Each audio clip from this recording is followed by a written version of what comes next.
আজকালকার মেয়েরা food blogging করে, কয়েক টাকা কামায়, আর লাইভে এসে তার স্বামীকে গালি দেয়।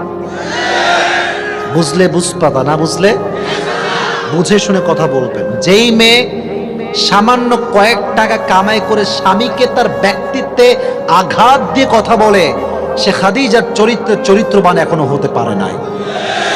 আর যেই মেয়েগুলো অনলাইনে বিজনেস করেন, to be honest with you যুবক ভাইরা বলছি, যেই মেয়ে নিজের দেহকে প্রদর্শন করে ফেসবুক থেকে টাকা কামাই করে, তার টাকাটা কখনো হালাল টাকা হইতে পারে না। যেখানে তোমার দেহ প্রদর্শনটা হচ্ছে তোমার earn money source, so how come it হালাল?